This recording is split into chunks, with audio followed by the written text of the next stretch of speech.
All right, everyone. So, not technically part one, but the first part of my garage review. I'm just going to show you my small storage area.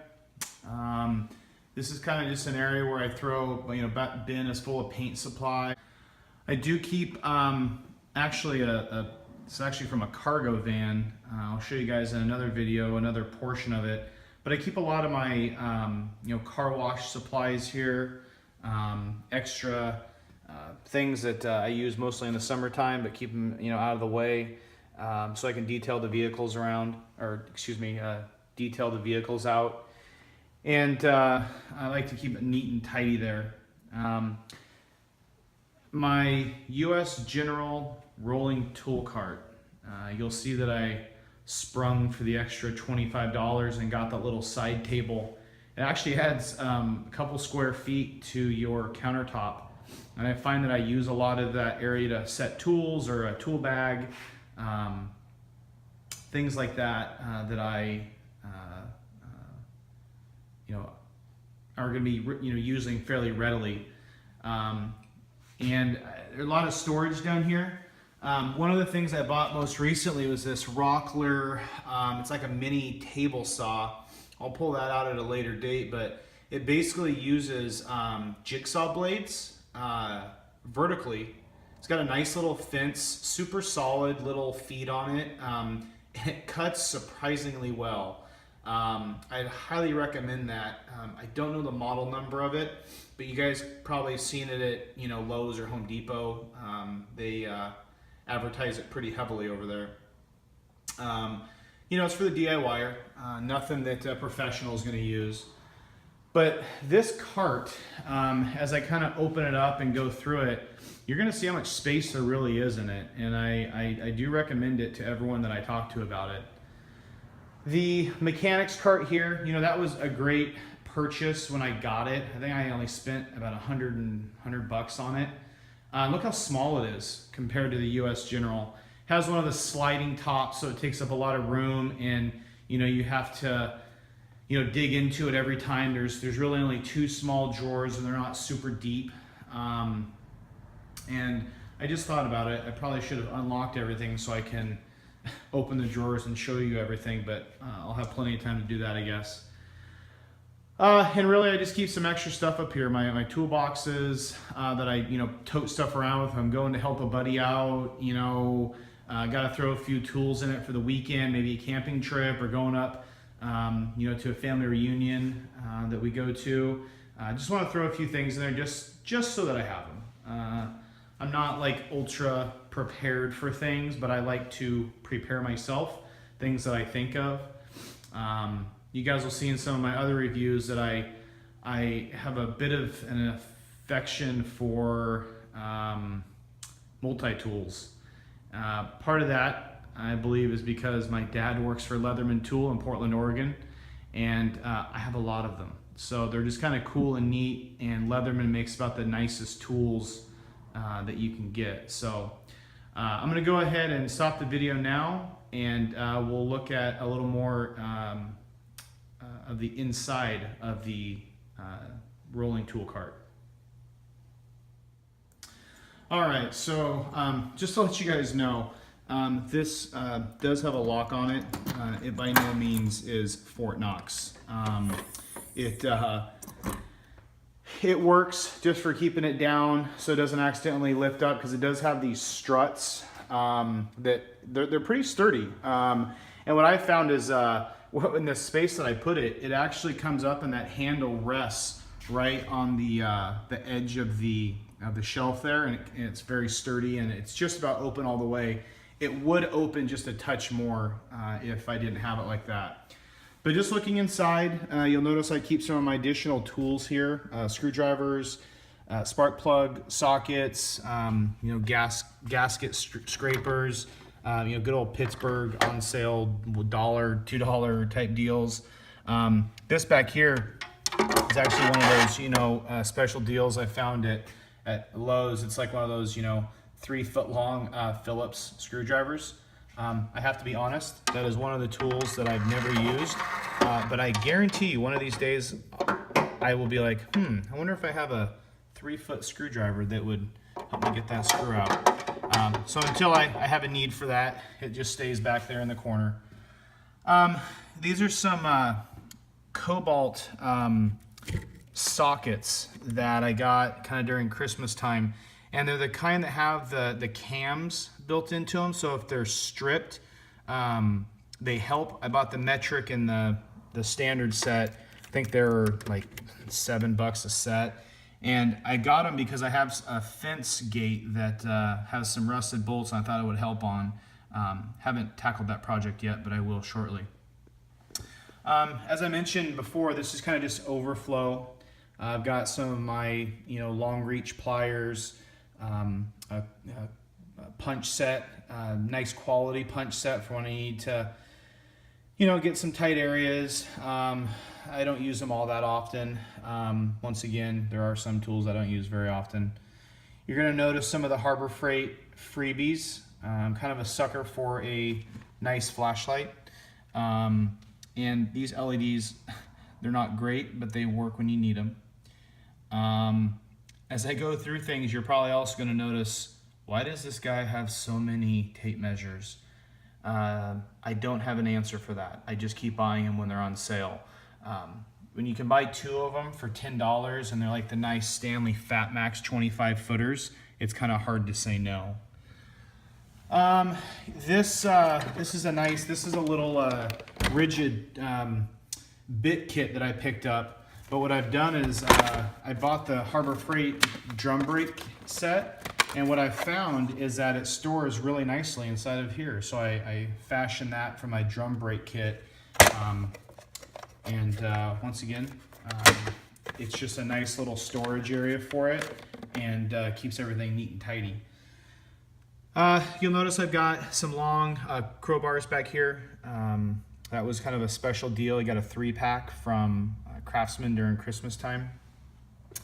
And then the other thing that I did is Craftsman had a really great deal on the, they call them like an extended beam design wrench set. And you can't really tell here, but for the size that this is, and this is 5/16, it's actually a really long, you can tell when I set over here, it's a really long wrench for the size that it is.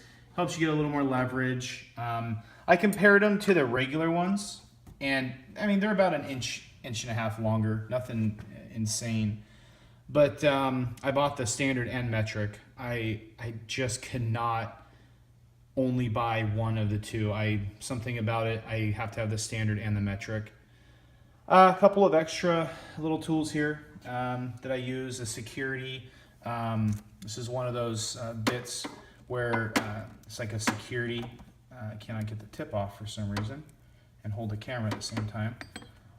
But this is one of those little security screw bits. Some of you guys out there might know actually what it's called, but I've never had to use it. I got it at a garage sale for 50 cents and I couldn't pass it up. So that is where I keep this, just in case I ever have to actually use it. I actually bought it thinking I might be able to sell it on eBay. Had it on there for like 2 months and no one even bid on it, so that was a fail.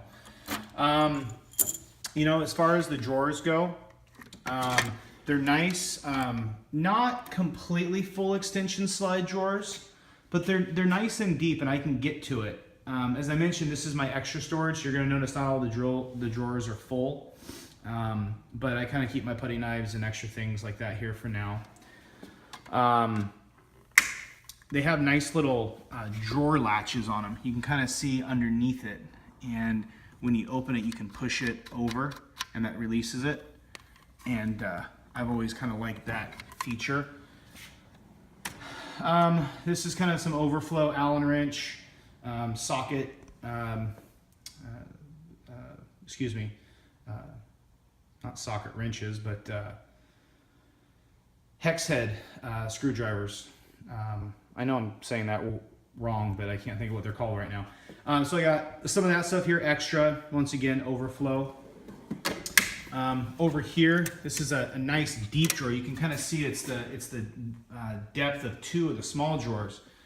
And you can see here that I keep a big tool roll I have in there. I'll go through that a little bit. Some of these things are, I'm pretty bad at, I put things inside of things, and so you'll notice that you don't see a lot of tools initially. But I have a few things here that I keep in. What I keep in here actually is some pretty high-end electricians, screwdrivers. I like Greenlee, some Klein. Screwdrivers I don't use all that often, but if I'm doing some electrical work, I like to use nice stuff. I find that it just works better. Got a little basin wrench in there and some rubber strap wrenches, which I like. As we come down here, about, I don't know, a year and a half ago, I was watching a few videos and I was like, oh man, all these guys have 1/4 and 3/8 drawers and a 1/2 inch drawer. I don't hardly have any 1/2 inch. So I might as well go buy every 1/2 inch thing that I can. And I did a lot of research. I watched, you'll notice that some of this stuff is, Pittsburgh, like the extensions. Some of this stuff is Cobalt though, and when it was on clearance, I got that extension bar. It's like almost a 12-inch extension, probably a 10-inch extension. It was like $2, and I just could not pass it up. And everyone's done a great review. I'm not gonna do the review on them right now, but these Pittsburgh 1/2 inch breaker bars and ratchets, I mean, they're just the same quality as you'll get at Sears or Craftsman. They're made in Taiwan, just like all the other stuff. I bought these magnetic, I think Lyle makes them, these magnetic storage bins for the metric and standard 1/2 inch drive. And you'll notice I got the deep and the shallow. These are the Pittsburgh brand. And I bought them because I don't really ever use them. I want them for if I need it. They're a better quality being out of Taiwan than some of the Chinese made stuff. And once again, I was just trying to complete a set because I kind of have an addiction to tools. And I'll admit that I haven't even used them yet, but if I need them, I have them. Some of my 1/2 inch impact stuff. These, you'll see at Harbor Freight. I actually have a couple sets of them. One, I bought it because I forgot that I had one, to be honest. But then I thought, well, they're impact. They'll probably get, maybe even after one try, they'll get rounded over. Who knows? So I bought an extra one just in case. They're kind of the flip sockets where you have the, it's hard to do one-handed here, but you have the center section that's like an extension, and then you can flip them around, and one side is 13/16, one side is 3/4. You can kind of push it down. I can't get it with my hand, but then it becomes a little bit of an extension. And then we also have the other common sizes, the 19, the 17, the 7/8, and the 21 millimeter. So these are just, some kind of nice tools for if I'm ever having to pull a tire off the truck, something along those lines. Once again, I just use it mostly for emergencies. So that's kind of my 1/2 inch drawer. And then down here in the bottom, I got a little more geeky, and I thought, well, now that I have the chrome, sockets, I might as well buy the full metric and standard impact set. I do have an impact gun and a small air tank that I use from time to time. This is more of a set. It's got miscellaneous, but it also has like some of the shallow stuff inside for if I ever need it. Once again, Harbor Freight, Pittsburgh. Not phenomenal, but once again, as I mentioned, I bought this over a year ago. It just filled the gap that I was missing, and lots of room for extra storage here, but it filled the gap. Got some extensions over here as well, and a couple other little things. The drawers lock pretty solid. They are plastic retainers, so I am very careful with it. You'll notice this comes with it actually. This is like a little holder for spray paint or whatever cans you might want to store. You can kind of see it's fairly deep, so things aren't going to fall over. I just wanted to kind of wrap up by saying thanks for watching. Please comment, like, and subscribe. I plan to do some more of these little by little and kind of put them out as I have time. This is just kind of a fun thing that I'm doing right now, and I enjoy doing it. So anyway, guys, have a great day, and I will see you soon. Bye.